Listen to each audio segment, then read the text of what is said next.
so cold this morning. It was so cold this morning in the bus, and I had to wait. So I'm gonna start up a little fire here in the stove, get things warmed up, and then we're gonna talk about how to nature journal, just some basics. Wait a second. This is all the, I don't have enough firewood to warm up the bus with just this one little stick. So wait a second, I have an idea. We're gonna take this show outside of the bus. It looks like the sun is coming out outside. So let me just get my nature journal bag together. A simple nature journaling kit is crucial for nature journaling. If you want to know how to nature journal, an important part of it is just getting the stuff ready, but not buying too much stuff, because supplies don't make the nature journaling. You make the nature journaling. So right now we're going to go outside because I think there might be some nearby nature that I'm going to check out for my subject, because you don't have to go to a national park. You don't have to go to a rainforest to nature journal. In fact, the best place to nature journal is the nature that you have near you. So it could even be something molding in your refrigerator that could be inspiration for nature journaling. It could be a piece of cabbage. Have you ever sliced a cabbage open? A cabbage has a lot of fascinating stuff going on inside of it that you could nature journal. So finding your nearby nature is really important, and that is what I'm going to do today, because it's dark and cold inside. And even though it is possible to nature journal from things inside, like I just mentioned, I'm gonna get outside a little bit because I have some nearby nature that I think is going to be perfect for today. So bye bus. And we're just gonna go over here to the greenhouse.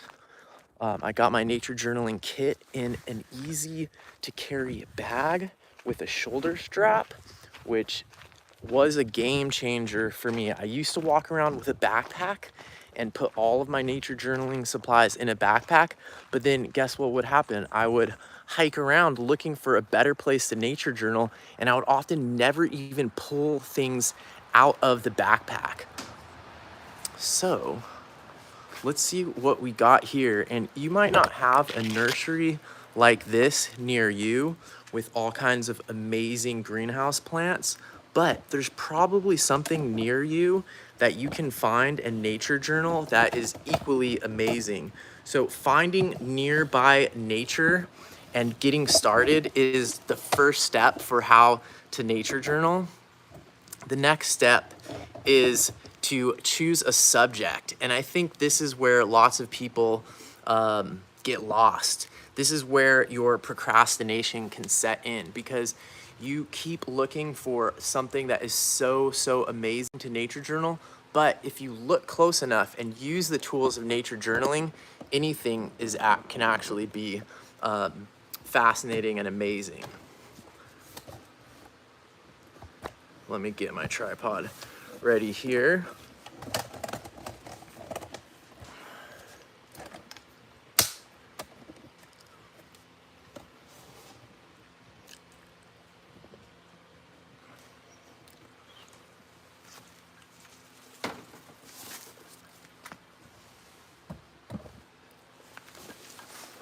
So luckily I have this really small folding chair that I like. Let me get this angle better. And this folding chair is super easy to use and really compact. It actually fits in this back pocket of my nature journal bag, which I love that about this bag and about this stool.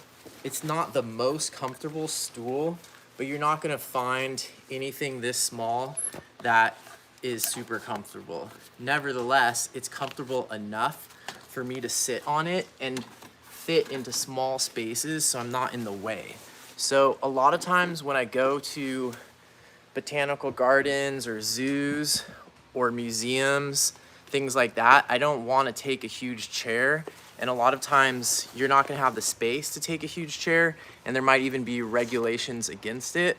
So having a really small chair is useful in those kind of situations. Let me find a good position for the camera here. And what I'm gonna do today is I'm just going to start right away nature journaling this plant. Oh, I know how I can set this up. There we go, that's better.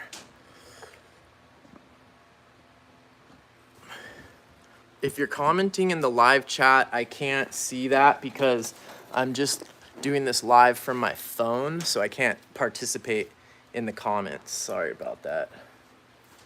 Okay, so you can see this plant in case you want to draw along.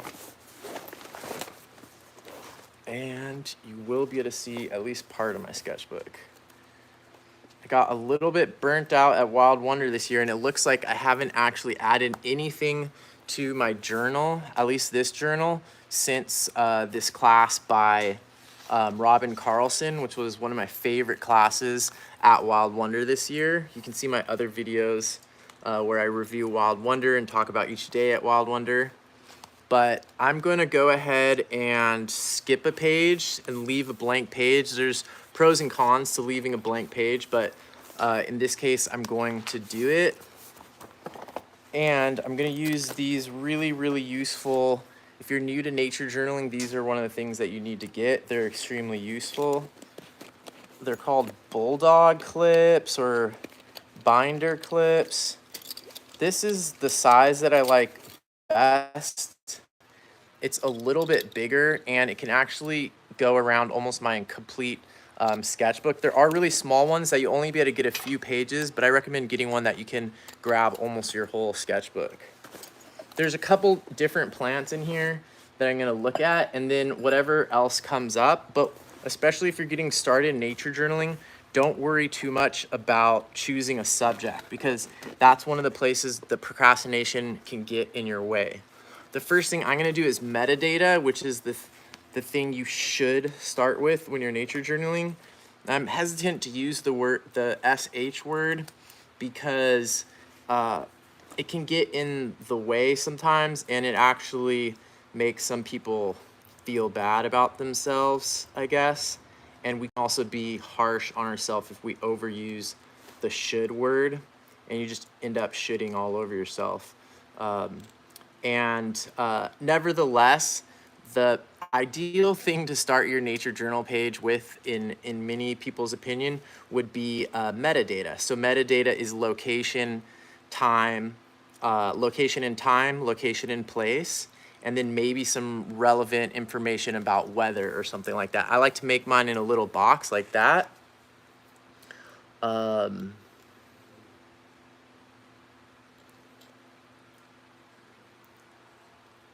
I'm in Northern California.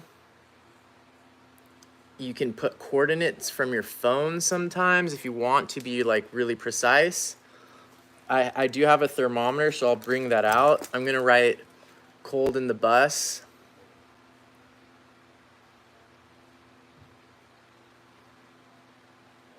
But sunny now. And it is 2:17 p.m. Metadata can be fun also. You can put little drawings in here, like I could draw a little greenhouse. And the other benefit of the metadata is that it gets rid of the blank page. So having a blank page staring at you is one of the hardest things in nature journaling and writing and any creative practice. This can be very intimidating for a lot of people. Therefore, tons of different strategies have been developed of things that you can do to break in that page. Metadata is a great one for nature journalers. Now, what I'm gonna do is a bunch of quick sketches, and this is so that I don't get too precious right at the beginning. Getting precious is one of the other main problems, especially for people who are new. One thing that I find can really help with that is to designate an area for your sacrificial pancakes. That's right, maybe you had pancakes this morning. If you did, I wish that you had sent me some because I did not have any. But right now we're gonna make our sacrificial pancakes. As you probably know, there often have to be a couple misshapen, burnt, undercooked, uneven, or otherwise aesthetically undesirable pancakes before you get the good pancakes coming out, and it's often the same with drawing. So what I'm gonna do right now is I'm gonna look at the subject. I'm not gonna get too attached emotionally to this fascinating carnivorous plant that I'm invested in and interested in. That's often a problem when choosing a subject. So what I'm gonna do instead is I'm just gonna focus on getting my hands moving and getting some marks made on the page.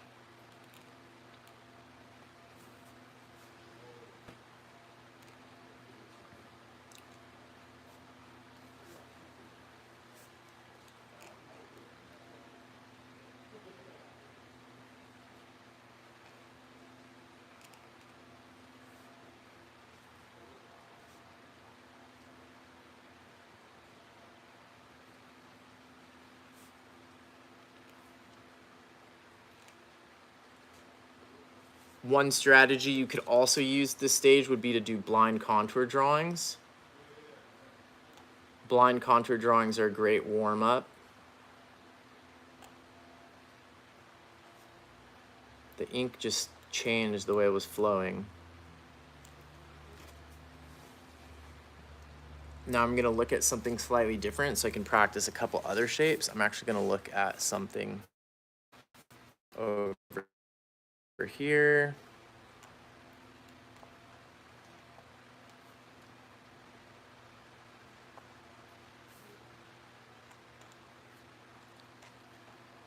Especially if you haven't drawn anything yet that day, a warm-up is important. And if you think about all of the other activities, sports, even singing, where people do voice warm-ups before they try to sing, why don't we do things? Most people don't do drawing warm-ups or creative arts of any kind warm-ups before they start doing them.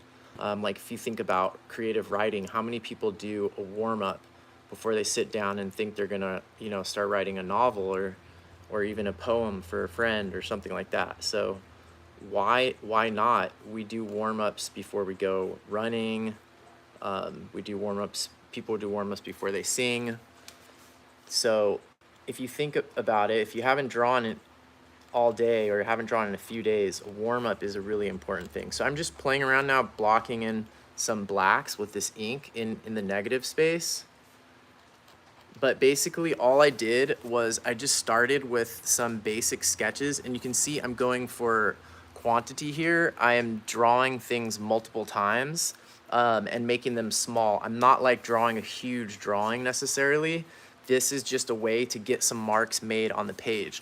Also notice that I put this gray around it. That can make it feel safer to do something experimental as if you put it in a box. So you might have less judgment on yourself. So now we're ready to just drop into more of the regular nature journaling practices. But first, it's really important for caffeinated beverage along. Yes, you can nature journal and drink caffeine at the same time. Remember, the nearby nature could be near a cappuccino source.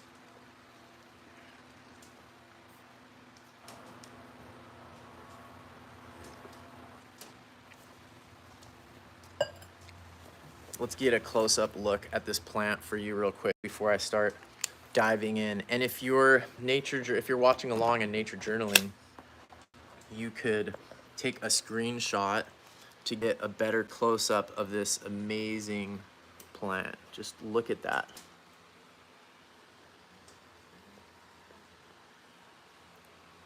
And nature journaling is not just about drawing. So what are things we can do with words? What are things we can do with numbers to help us learn about and explore and celebrate all this amazing stuff that's going on here? In fact, there's more than just plants probably in here. And we can use questions, we can use direct verbal observations, we can count things, for example.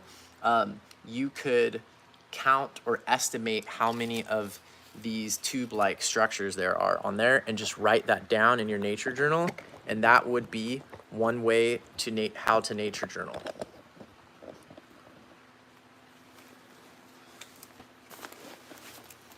There's a lot of things in the art world and in the science world that you have to know how to do them. I I feel like nature journaling might be a little bit different because knowing how to nature journal is mainly just knowing a few principles, a few sort of directions to go with it, and the rest of it.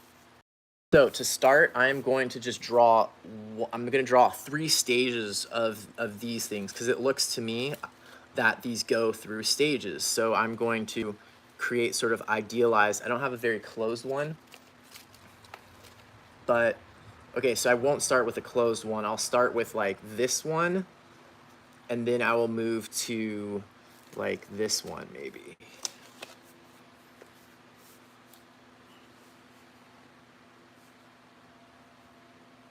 How do I want to show it? Okay, that angle.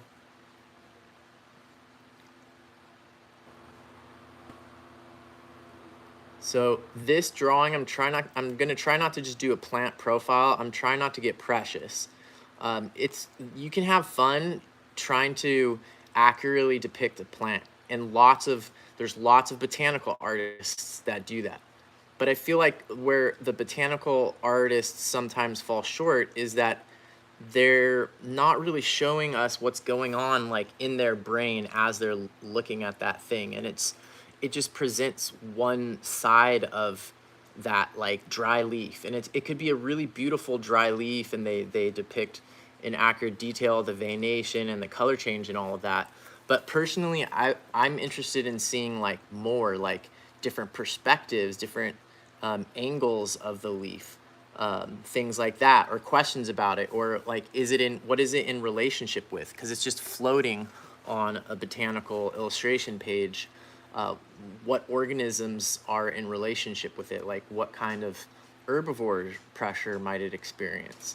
Now I'm going to do another one, and I'm sort of idealizing these and sort of simplifying them in my drawings to not get too complicated, because what I'm trying to do, like, I appreciate those botanical drawings of a beautiful fall leaf, but what I'm trying to do is nature journaling, and nature journaling is different from botanical illustration because we're trying to learn. We're trying to learn and potentially also communicate information or help remember information or just celebrate the amazing things in nature through drawings, words, and images. We're not just trying to make something decorative that you can attach to your refrigerator with magnets and share with your mom and your Facebook friends. Okay, so now I've got that. You can see how simple those are. I'm going to, with something like this, use watercolor. So watercolor is not necessary for nature journaling. It's completely possible to learn how to nature journal, and to nature journal completely without watercolor. That is definitely possible. But watercolor is very useful, especially, did you see how small my kit is? It's pretty small here. And watercolor is a good strategy for compactness and for rapid drying. I'm in a humid environment right now, but you're gonna see that I'm gonna be able to use watercolor, and I wouldn't be able to use other things such as like acrylic or oil paint this quickly. Look at how small my kit is. This could actually fit probably in this pocket right here. It fits in my pocket, you know, it looks a little bit slightly nerdy, but it's doable, right? And I could basically mix infinite colors with this kit. I've got great primaries, but I also have a lot of other mixed colors that are very, very useful and have all been chosen by John Muir Laws. This palette's amazing. I've been all over the world with this and used it in all kinds of crazy situations, and had to match a lot of different colors with this, and used it in high in the rainforest canopy. I used it in the bush in Tanzania with the Hadzabe hunter-gatherers while they were hunting for gazelle and baboons and wild pigs. I've used it all over the place. In the Amazon, it's great, and I'm going to show you right now how I'm going to capture the color in this complex pattern, because there's a complex and very regular pattern. The more regular the pattern, the harder it is to draw it quickly and accurately without getting into some kind of crazy math. Those who've been watching the channel for a while know that I basically exclusively use these Pentel water brushes, and I did a whole episode talking about how to use them, different tricks and tips for using these. They're great. And the main thing they do, oh no, I forgot my paper towel. The main thing they do is they make it so that you don't have to carry water in the field. I'm gonna go grab a paper towel real quick. I'll be right back.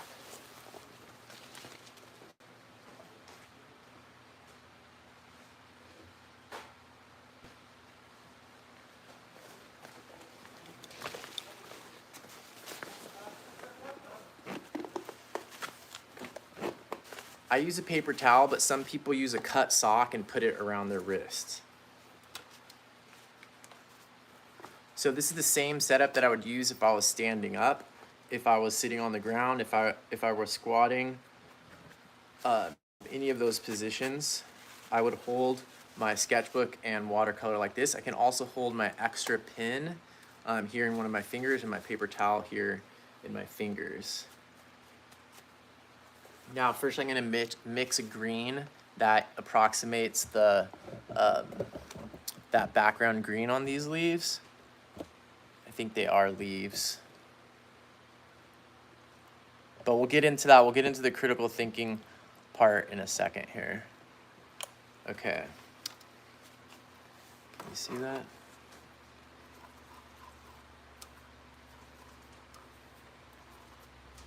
And, oh, I haven't even mentioned it yet, but I have a Skillshare class coming out on, I think on Tuesday, that I'm super excited about. It's gonna be about watercolor landscapes in the field. And I'll have more information about that coming soon.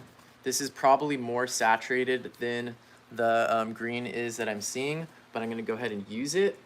I'm gonna think about my plan just a teeny bit, and then I'm gonna go ahead and use it. Not opaque enough or not dark enough, so I'm gonna go back. It's a little bit too dark, but it's too late now. And very fast. Watercolor is very fast. That's the other reason why it's so good for nature journaling. And it is possible to learn how to nature journal without using watercolor, but usually when I'm teaching how to nature journal, I'm recommending watercolor. Okay, I forgot that this one needs to have brown at the top, and it's probably a pale brown, so I'm just gonna use my paper towel to lift a little bit there. It has to be clean, but when you do it, it can actually have some really cool texture effects. I'm not gonna talk about watercolor too much because I have that whole landscape video. It's watercolor landscapes, but even if you're using watercolor for other things, a lot of the principles are the same, and that video is coming out on Tuesday. Well, it's not a video, so it's a Skillshare class. So now I'm mixing up a little bit of brown, and I'm just gonna use this Monte Amiata Natural Sienna, which is a close match.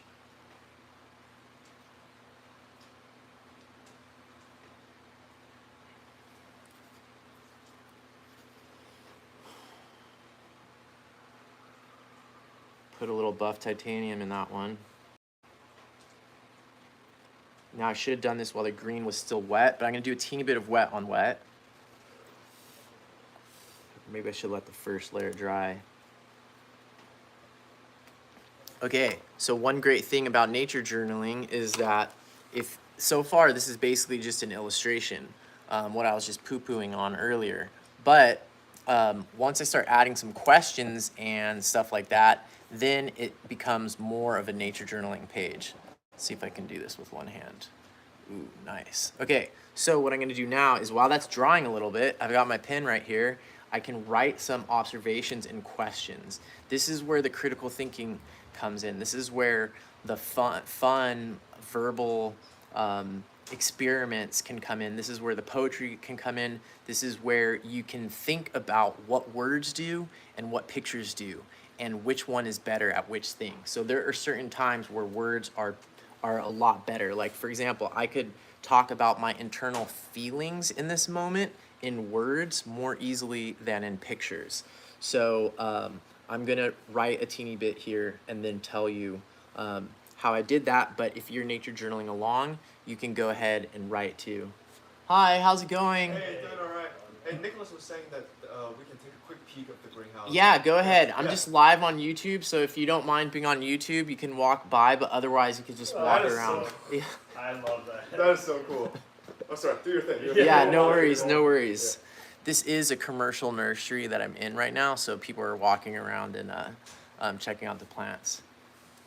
A bunch of orchids and like carnivorous plants and stuff on this table. Oh, nice. Yeah, and then all of the propagation happens down in here. All the cuttings and seed starting and stuff like that. And then up there, a lot of that stuff's getting ready to get moved out. And there's also cool specimen plants up there as well. Yeah. What? You painted? Yeah, I'm nature journaling, so I'm using watercolor and ink and drawing and stuff to like help learn about nature. That's the main goal. Yeah. Unless you give All right, yeah. Okay, so I'm gonna write about how much warmer it is in here than in the bus.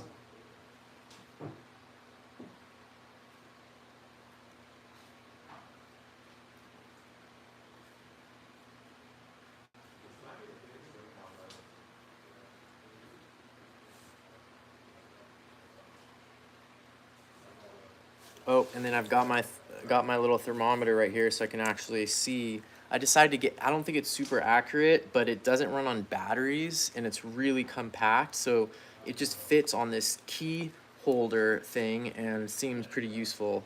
It's saying it's like 22.5 Celsius or that looks like almost 75 Fahrenheit, and it was like 48 degrees Fahrenheit in the bus this morning. So big temperature difference, and I'm gonna write that down with numbers.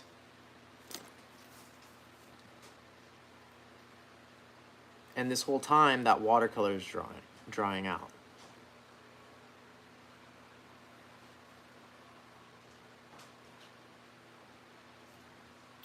What was it? Maybe it was like 48 in the bus, 47 or something in the bus.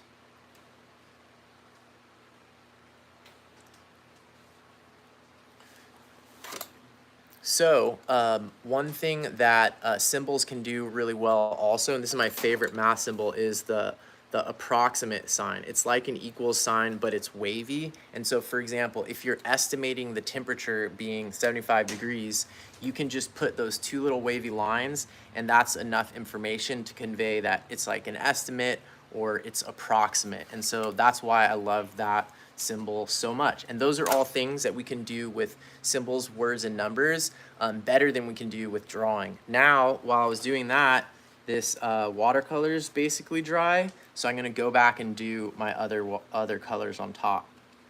It's a pretty saturated pinkish, purplish magenta color, so I'm gonna work off of my primary magenta, which is quinacridone magenta. Oops, and I accidentally got a ton of pyrrole red on the brush, and I don't want to start with that because that's not quite the right color. But for whatever reason, this pyrrole red has been just really messy and liquidy lately. The quinacridone magenta it's basically a primary, so it's a very saturated pink color. But that is what I want to start with, and then I'm going to put a little bit of this naphthalide maroon. You could use primaries to get to this, but it's actually a lot faster if you have something like naphthalide maroon is almost a perfect match for that red color on the plants, actually. All right, have a good one. Yeah, you too, you too. So what I'm going to do is I'm going to try to get that really cool patterning.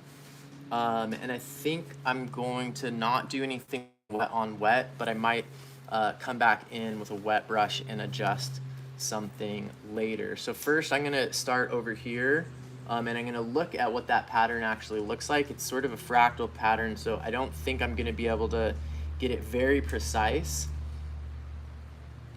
but it's basically a branching pattern.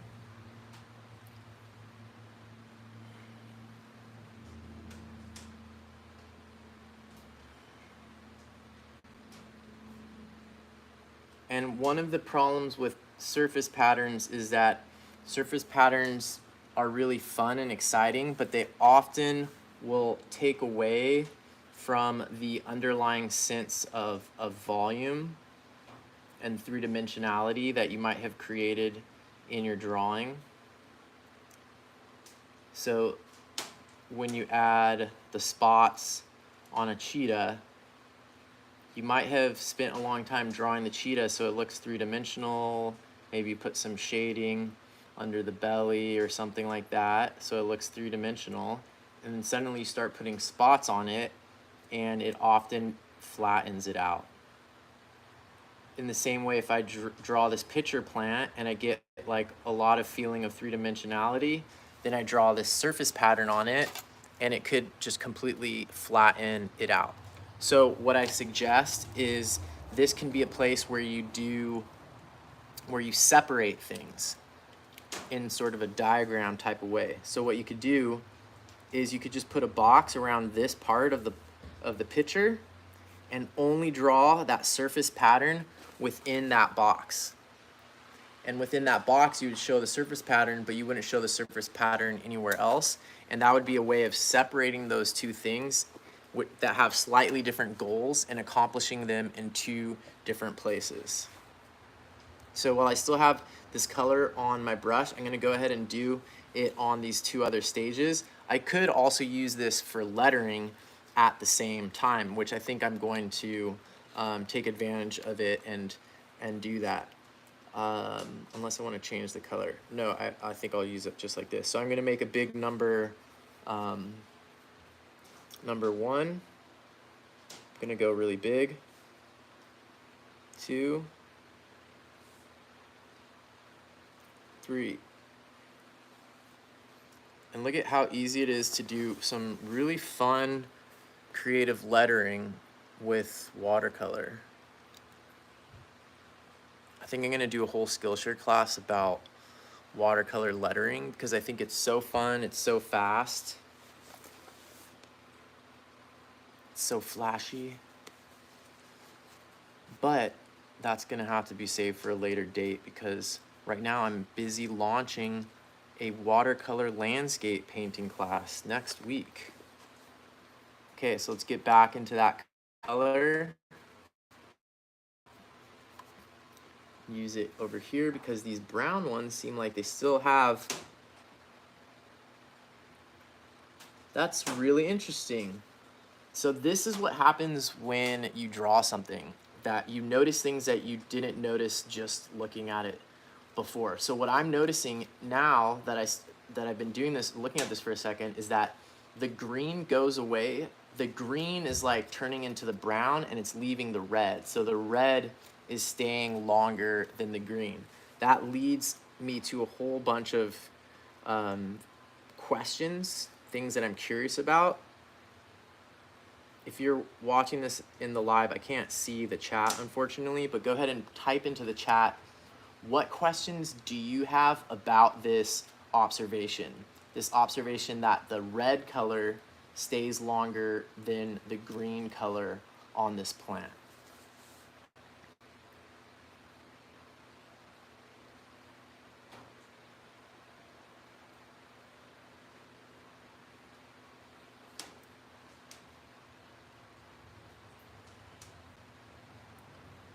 So I didn't use that box and I just painted the surface texture on the whole thing.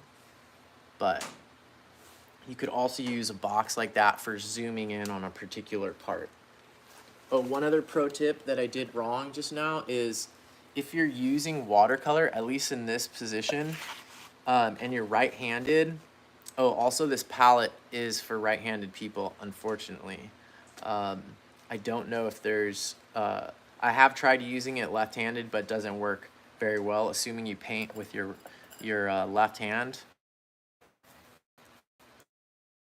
But if you are right-handed, your tea or beverage should be on your right side because it's easier to keep your left hand in the palette and hold the paintbrush with that same palette hand. See how I'm using look at how many things my palette hand is holding, right?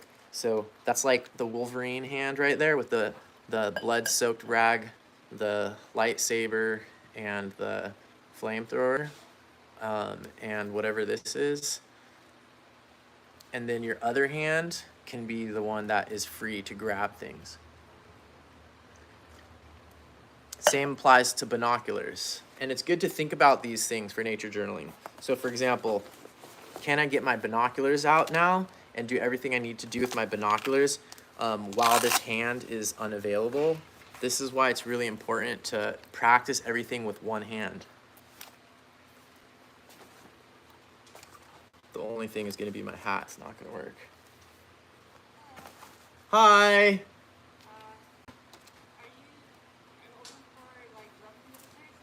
The site isn't open, but the nursery is. Is this way, nursery? Yeah, so you could park your bikes there, and then or you could even park them right here, and then the nursery is right in there where everything is sold. This is the greenhouse where like the plants get propagated and stuff. Next building, you mean? Yeah, just right in there, and you'll see Nicholas is in there.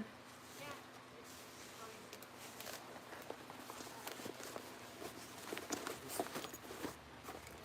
All right, so as you can see, I didn't set down any of the stuff that's in this hand, even though I had to like talk to people. Because it's gonna make it easier in the field to actually nature journal. And even if you're practicing in your backyard or your house, you can practice these sort of arrangements. How can you do things with one hand and still be able to access your Earl Grey tea? My throat got like all dry from yelling at people.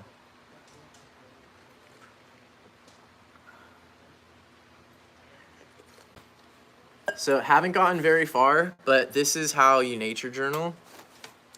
And if you're not talking on a live YouTube, then you usually go a little bit faster. Okay, so the red is disappearing now. Luckily, the thing that is activating my curiosity right now is also happens to be well displayed through my drawings. But you might be drawing one part of something and then you start becoming fascinated by another part of it. And that's fine and that's great, but you might have to change directions of what you're drawing. So for example, if I suddenly saw a snake right now, like a cool snake or a cool parasitoid wasp, or a gray fox or a hummingbird came really close to me, what I would do is I would get a completely new page or find space down here. I would be willing to abandon this situation here to address something that I'm more curious about or that might be more rare of a sighting. And it's important to have that flexibility and self-awareness and to have a plan, because if you just drew you know, the ivy plant while like a mountain lion was hunting a deer nearby within plain sight, that's sad. And you should have nature journaled the mountain lion instead of the ivy plant. So just because like the watercolor was looking really good on the ivy plant and it was gonna be wet, and if you turn the page it would mess up the ivy. So like think about what your intentions are and be ready to adapt. In this case, however, it's just so happens that the part of the plant that I'm most interested in nature journaling is this situation about how the green goes away and the red stays for longer. Luckily, my drawing demonstrates that well, so I'm gonna stick with that. I've got the color I need for now, but try to do as much color as you can while you're set up for color. So if you can, it's one of those things, especially with nature journaling, where efficiency is helpful. So if you can batch your watercolor. Batching means you try to do as much watercolor as you can in one batch. The lettering, for example, I could have, if I needed to do watercolor up here, I should have done that. Now I'm gonna write questions. about this whole red thing. Ooh, maybe I can use boxes up here.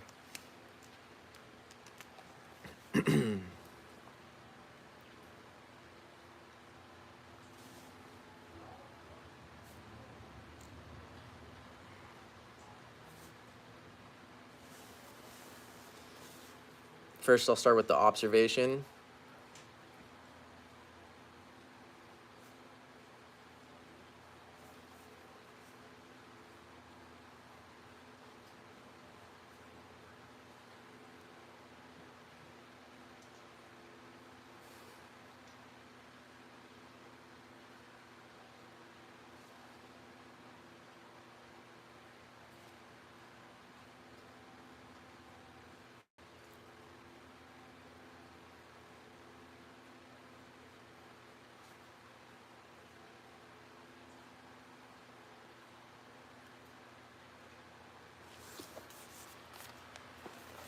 Check that out, how I did that sort of diagram there.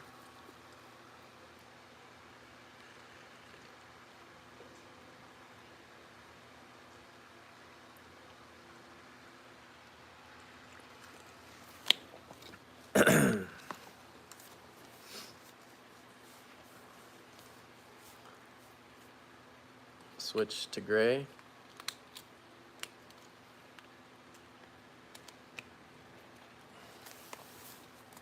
Now I'm gonna write down here.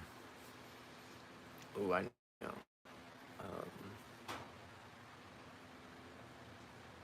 Why questions? Why do we always ask why questions?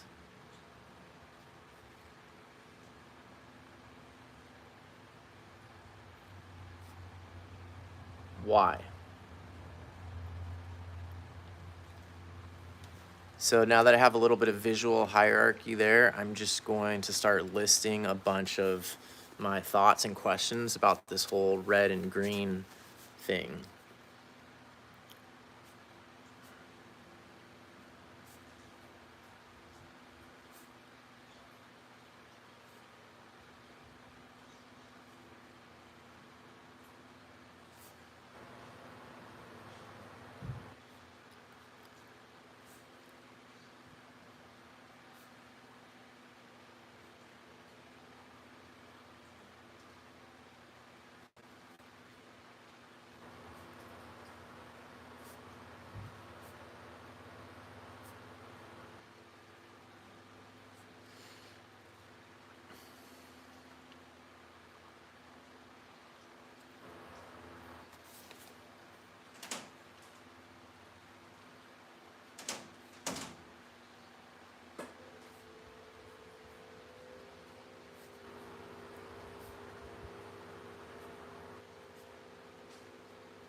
Did you know that the fastest plant in the world is also inside of here?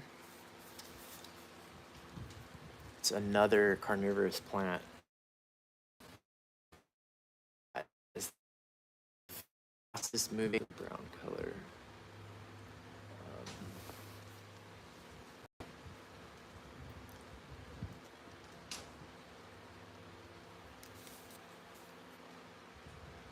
I highly recommend, if you can find a place with lots of flies, practice nature journaling in places with lots of flies, because the flies are going to land all over your face and like in your watercolor, and it's going to be really, really distracting. And it's sort of like one of those kung fu trainings where you are forced to do something super, super uncomfortable, and everybody watching the movie is like, wow, that looks terrible, but it's also like, you know, that they're gonna get some amazing kung fu superpowers from doing that. So you're like, yeah, I would never do that, but go, dude. Jump in that water with the piranhas and the ice or whatever.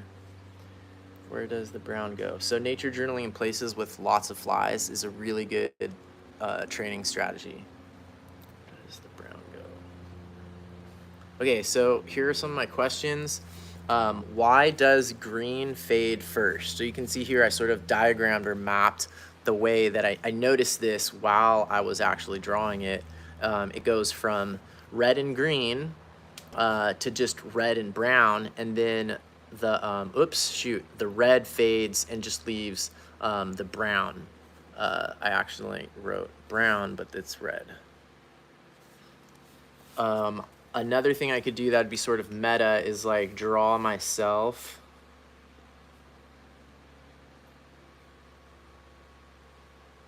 thinking and say that I just noticed that process, and the fact that I didn't notice this sort of transition happening first with the green and then with the red. I didn't notice that until I started drawing it.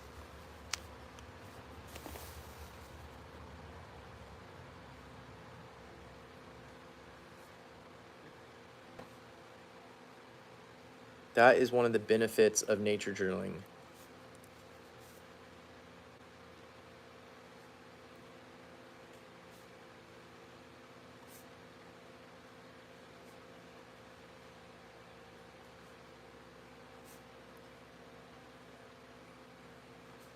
Little thought bubble.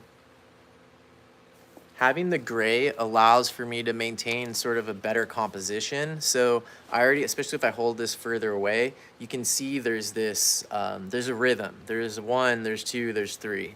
And there's clear numbers. There's a clear visual hierarchy with where the words and the drawings have color, blah, blah, blah. Drawing myself in there thinking could have thrown off that visual hierarchy in the layout, but because I did it in gray, it's still set back 1. I probably shouldn't be giving away these tips because these are like some of the critical little tips that can make your pages look a lot better, read a lot better, and communicate information in a more fun and successful way. I shouldn't be giving them all away right now, and it might sound like a little bit intellectual, but if you can get those concepts, it's going to make a big difference. Speaking of that, just to pop these letters a little bit more, I'm going to outline them with the black, and then I'm going to maybe get a moment to nature journal this this other carnivorous plant that is in there. One fun thing you could do, it's a little bit unnecessary here, but one thing, for example, Kate Rudder talked about in the lettering class at the Wild Wonder Nature Journaling Conference this year is how you can put a pattern, for example, like this would be a really good pattern to steal and put onto a title, like onto some lettering, because it's such a bold pattern, and it's also very characteristic of this plant. So I bet if you did some green lettering, like I could do it down here in the question why if I wanted, green lettering with red veins. Yeah, let's do that. That'll be fun.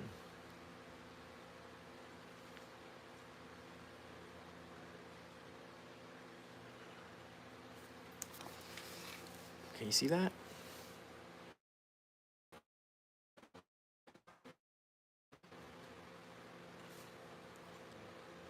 This number 3 reminds me of a pig.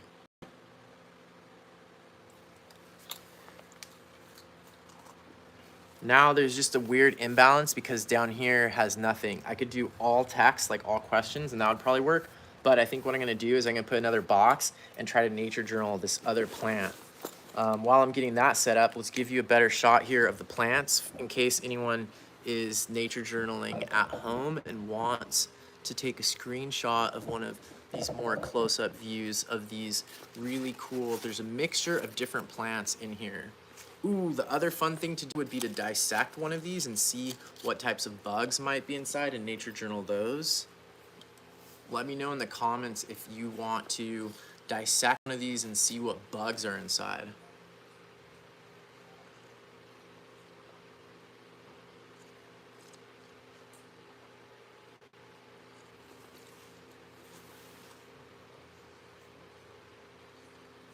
Hi. Hello. The main This is not for sale. Do you have any? yeah, just around there is the main nursery. You wouldn't have any Thai basil, do you? I don't actually work here Oh, I see. right now, but I'll check over. yeah, the guy that's over there will know. Good luck.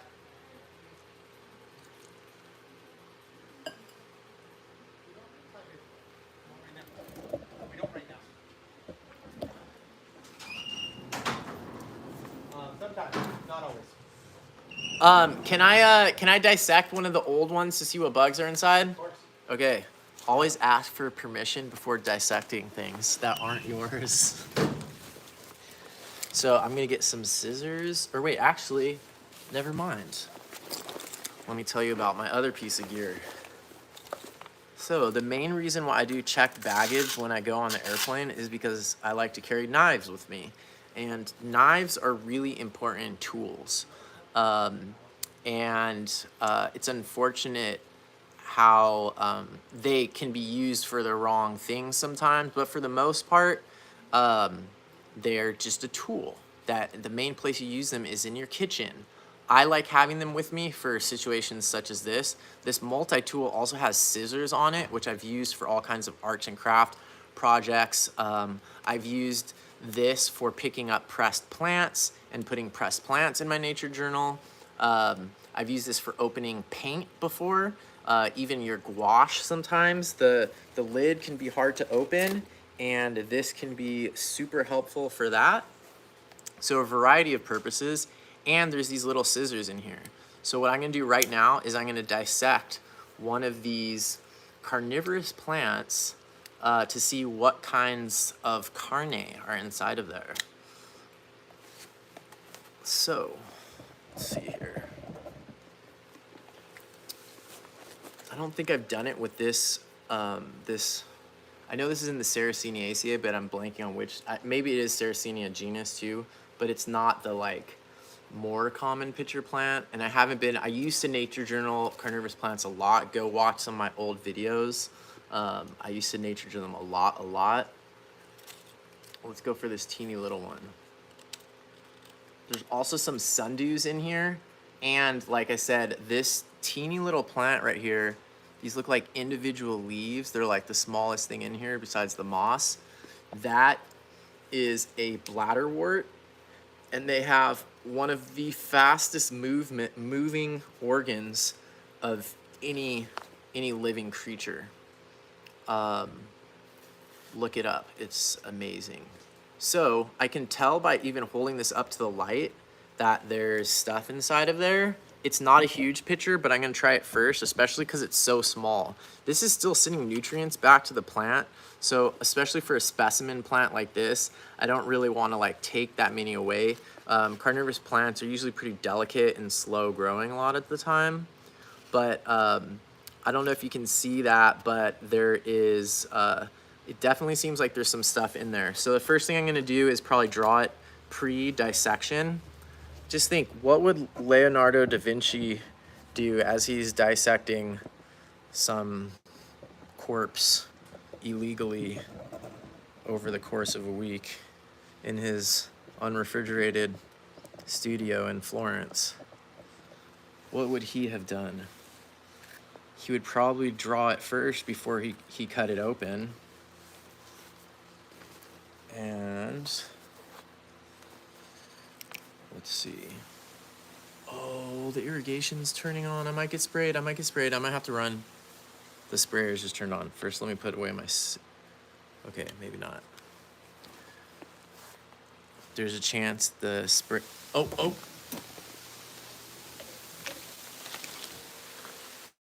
So another good reason to practice in a situation like this is because you can get sprayed by water, and sometimes it's good to get sprayed by water just to know what your kit can handle. Like how much rain is really too much rain for watercolor. Like, have you actually tried doing watercolor in the rain before? I wasn't taking any chances with that time because I'd rather not get, even though I did do oh look, there's definitely water on the page. So look at that. This is probably not gonna be that big of a deal, but if I wiped like this, it would probably mess things up a little bit. I don't know if that even shows on the camera. Okay, so before I cut into this, I'm just gonna rest it right here and do a basic drawing of it. And I'm gonna try to do it small. What would be the best way to do this? The best way to do this would probably be like, if I do 2 at an angle, Or I could draw it like this and then show it sectioned and then show all the bugs coming out. So right now I'm sort of making some bigger picture decisions about how I'm going to organize this. And I think I know, so I'm going to go ahead and get the shape. And I think I'm actually going to kind of, how should I cut it? Maybe I should cut it that way. Okay, get this top part. And go like this. And then if this ends up being completely empty, all of this like overthinking will have been in vain.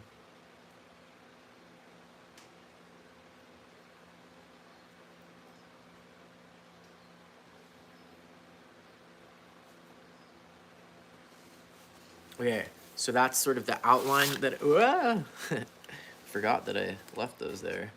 That's sort of the outline of the picture. Now I'm gonna cut it, and let's see if I can actually cut it the way that I drew. This is a little bit crazy.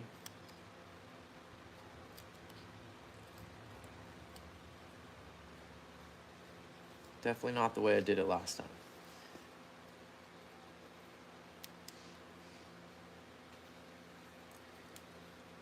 These scissors also, when I'm traveling, I use them as my cutting my fingernails and toenails and art paper. It's a lot of different uses. Okay, so let's open this up here and see what's inside. Wow, it looks like dirt.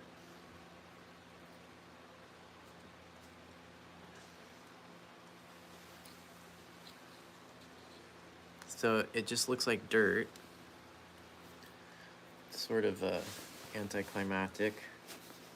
Now I'm just going to draw a bunch of dirt inside of there.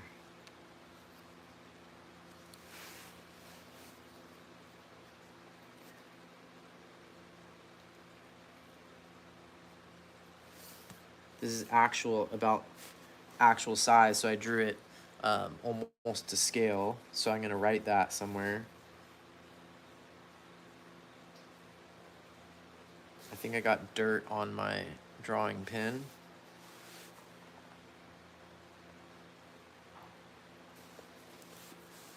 Okay, I'm gonna very carefully set my multi-tool down. In general, it's good to practice nature journaling where you don't have to set anything on the ground. Do not put your binoculars on the ground. If possible, don't even put your nature journal on the ground. Don't put your paintbrush on the ground. Don't put your pencil on the ground. If you're nature journaling, every time you do that, there's a chance of losing those things. There's a chance of an animal eating those things. There's a chance of an animal being there and getting scared when you move your hand down there. There's a lot of things that could go wrong when you put stuff on the ground. It could get dirty, it could get wet, it could fall out of the tree, it could fall off the cliff, it could fall in the ocean. Those are all bad things. So if you can, even if you're just at the park or just in your backyard, practice nature journaling in a way where you don't have to set pins on the ground, pencils on the ground. Don't set anything on the ground if you can. The only thing I have on the ground is this beverage, which is sort of like a special treat to have like a little bit of tea in here. And now I did set down my multi-tool, which was probably still a bad idea, but I'm gonna try to be really careful not to like forget it.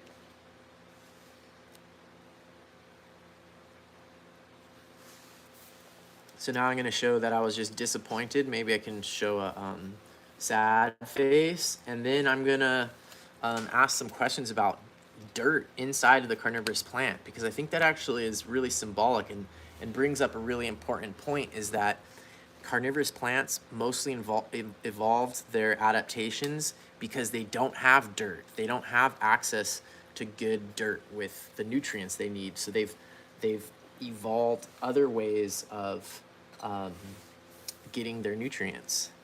and they don't care if it's carnivore. They don't care if it's carne. Some of them take poop from shrews, and the shrews poop in there. They just need nutrients. So where am I gonna put my sad face? Over here in the corner.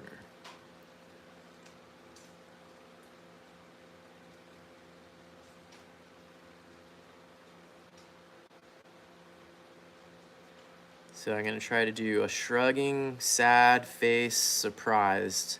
And instead it looks a little bit like a weird whale, but practice makes better. And I'm gonna put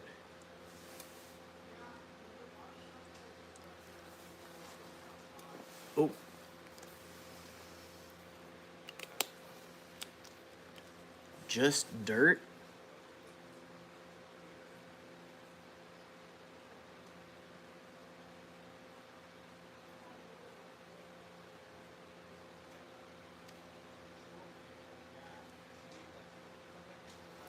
Just dirt. That's the question. So I'm gonna bring up the camera so you can see the plant again, and I'm gonna do my color because I want to add color down here too, which will help with the visual hierarchy. Page. So this is How to Nature Journal, and you probably already know a lot of the ways How to Nature Journal. You probably know how to do most of these things, and it's just about making time and going out and finding nearby nature. Remember, is really helpful. Nearby nature. You could have a plant like this growing in your house, you know? They're not the easiest house plant, that's for sure. In fact, these ones aren't really good as house plants. They need outdoor temperature swings to do well. Okay, let's see. Can you see my color? There we go. More Earl Grey.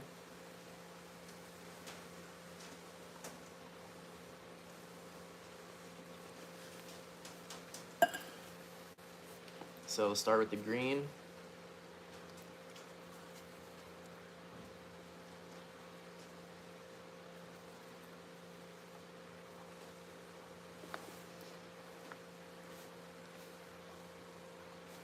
And this is the one I'm drawing.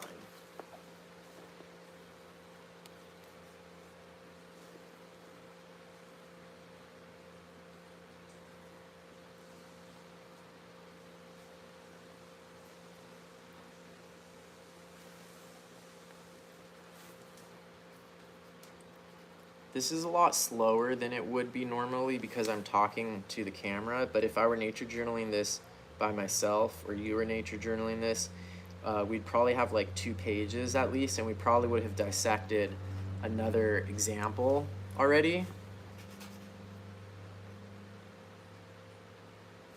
But I'm just trying to show each step really clearly for the video.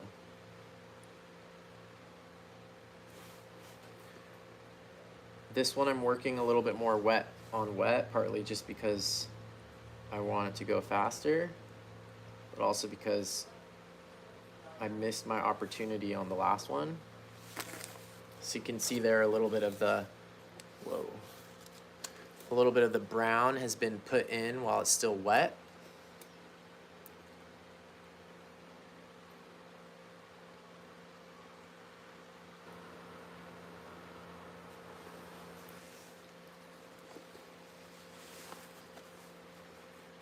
Now I'm just going to create a shadow to show the part that has been cut away.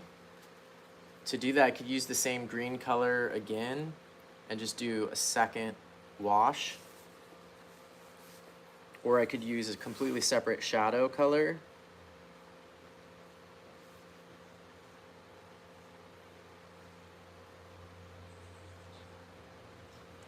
And while I have this green shadow color, I might as well put shadows on these ones that I drew earlier, especially the ones that have lost their 3-dimensionality from being having the surface pattern painted on.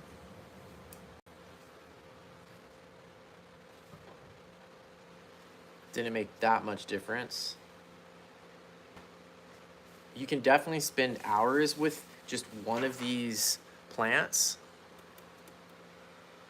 just trying to get the patterns and the texture. And that's totally fun and totally cool, but I recommend nature journaling as a deeper process of learning and connecting, noticing, because there's just a lot more amazing tools available when you use the nature journaling toolkit and don't just draw plant portraits. Plant portraits are fine and cool also, but I think your plant portraits will also greatly improve from a nature journaling practice.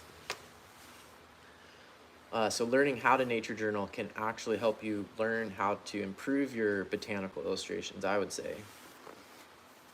Okay, so let me change up this angle here, so I think you can see better. So I'm gonna write a couple questions about observations and questions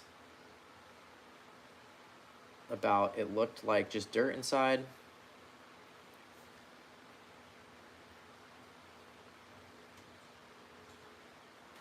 Could it be digested bugs?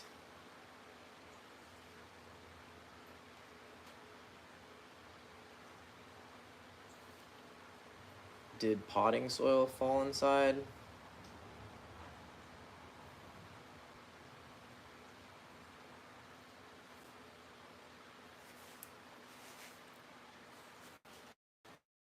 All right, great. I feel like that's pretty good for this page. Now you can do some post hoc layout. So if you look at the balance of it, one thing that I noticed is maybe it would be cool if there was color somehow up here to balance things out. So while I have my watercolor out, I'm gonna go ahead and do that. It's sort of just for fun, and a lot of us do talk about how it's not about the pretty picture with nature journaling, and I believe that is true, but I also think that pretty things are important and we care about aesthetics, so it's good to know what are some of the things to make a page more aesthetic, because I think we might tell ourselves we're nature journaling not about the pretty picture, but almost everybody would prefer to make pretty pictures, so it's useful. So I'm just gonna try to do like one big sort of background wash here and see what that looks like.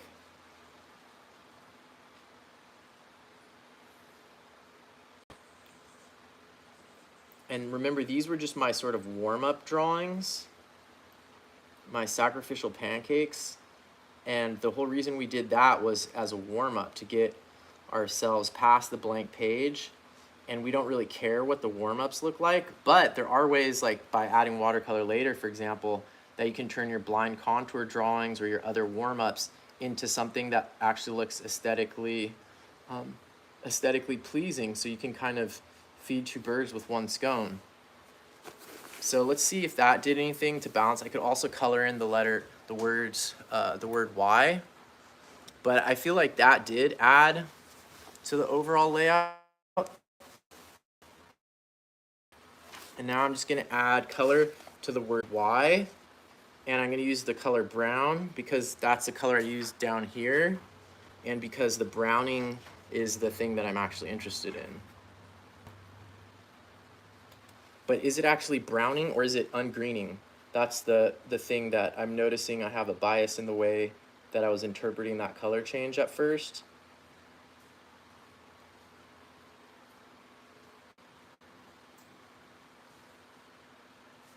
So now you've seen these watercolor letters done two different ways. One is to paint first and then outline afterwards, and then now what I'm doing is coloring in the ones that I already drew the outline for.